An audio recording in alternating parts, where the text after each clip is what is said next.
Hey Tea Club, great treat for you guys lined up this month. First off, we get our tea early. That's special, right? Next off, we don't get one, we get three. And I suppose technically it's not tea, it's a flower. So it's more of a herbal brew, but we get three varieties. We get three types of this one flower, right? We're dealing with chrysanthemum this month. And chrysanthemum is really special, okay? It's a Chinese medicinal flower and one great for clearing the heat. And so here we are in this kind of first moon of autumn, kind of late summer feel, right? Perfect blend to clear the heat, right? Next, it's great for clearing toxicity, great for boosting liver function, great for supporting eyesight, great for flushing the blood. There's just so many benefits to this otherwise relatively generic flower, right? Now, to these types, right? We get three types, and I don't know how well the camera's going to catch this, but our first type is a white chrysanthemum, and these buds are really nice, thick, and hefty. The yellow chrysanthemum is really where it's at. These flowers are super dense, and they're still quite sizable, even though they're dry. And so you can only imagine how big and beautiful these were when they were fresh.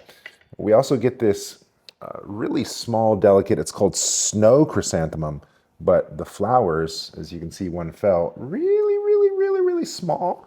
But don't let that fool you. The fragrance of the three, this is by far the most potent fragrance, and it's a darker color, and all that pigment really leaches out into the brew. So it doesn't take much. Now, with these three types, you could easily kind of do one at a time and kind of take note of what one you like or which one you prefer. Just for sake of time today, however, I'm just going to blend them all together. Okay, so I already have my vessel warmed up. There goes the snow, there goes the white, there goes the yellow. Now, these flowers are medicinal grade. Okay, so that means you probably don't need to give a first rinse, but just for sake of habit, right? We'll just go ahead and do it anyway. I'm using 185 degrees Fahrenheit. And I'm just going to introduce the water, introduce the heat, and just kind of see what we get. Now, this is a flower, so it's going to be a little cloudy, right? There's pollen and such. And so don't expect amazing clarity, but you will get really good color. You will get an amazing nose. And it's just an otherwise delightful brew. Let's see. Okay, let's go ahead and try now. Oh my God, the nose on that. Oh, it does kind of have a medicinal hint to it, you know? And so those of you that are into Chinese medicine, you know that, it's not always sweet, it's not always savory. Sometimes you get these bitter, astringent, or pungent notes. And so there is a bit of kind of bitterness to the smell, a little bit of Chinese medicinal flavor, but yeah, I like it. So there is that. Now, I'm just going to give it some gentle agitation. I'm not brewing very hot. Again, 185. Chrysanthemum can take the heat. However, just with flowers, I like to start lighter and then progressively go hotter as I go. Okay, now you can see those three flowers have already opened up quite a bit just from that initial rinse and steep. The color that we get is quite rich.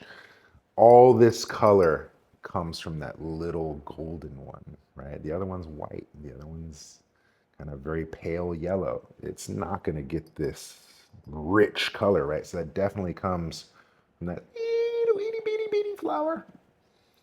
All right, let's go ahead and taste it. Funny joke. This particular color, one of my teachers, he would always invite you to smell your tea first to make sure it's not urine. Okay. Of course, I'm not drinking urine and certainly not serving you guys urine, but funny little thing. Anyway, here we go.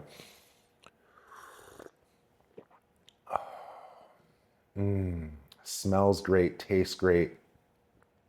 Because I'm brewing a little bit lighter, I can just enjoy it. I don't have to slurp or kind of moderate my palate for the heat. Just,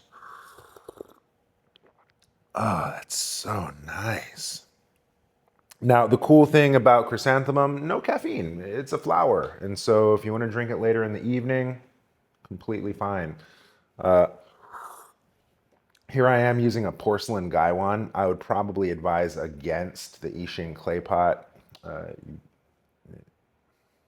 Yeah, unless you're only going to brew chrysanthemum in that pot, just stick with a gaiwan. It's nice and easy. You could probably also use glass.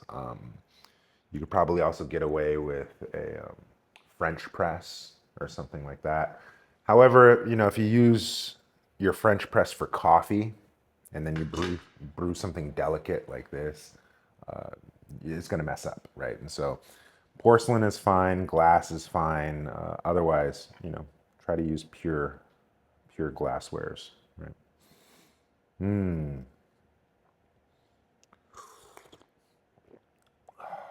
Oh, that's so nice. Now, typically, I like to brew these things 2 or 3 times just to kind of see the evolution a little bit and kind of take you guys through that journey. Let's go ahead and do that.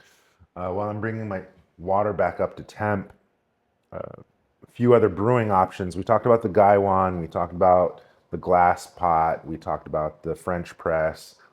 Another thing you could probably get away with this would be a cold brew, right? You can get a pitcher of water, put a few flowers in, leave it in your fridge overnight, and get a nice cooling, refreshing beverage.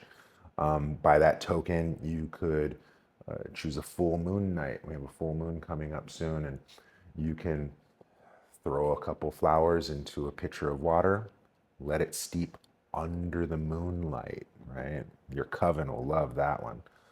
Another thing you can do is perhaps add a little lemon, perhaps add a little local honey, right? Lots of ways to really make this beverage enjoyable.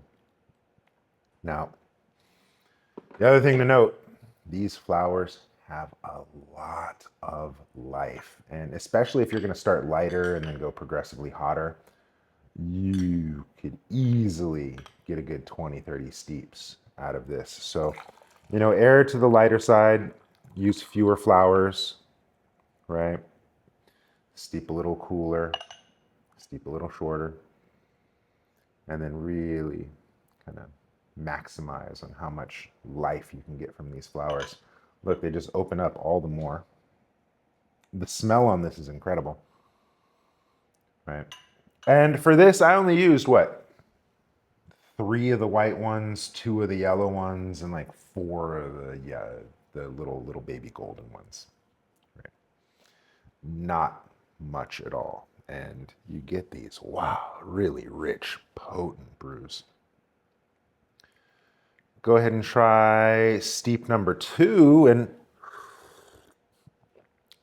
would you believe it's even stronger now? And I'm aware of how this plays out because I've been drinking a lot of this tea for the last couple weeks. Ever since it came in, I've just been drinking, drinking, drinking.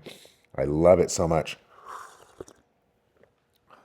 It's also great to blend with some of your ripe pours. If you have some show pours that you want to add another dimension to it, or add like a cooling quality to it and kind of reduce body heat or help you address kind of the late summer heat that we have.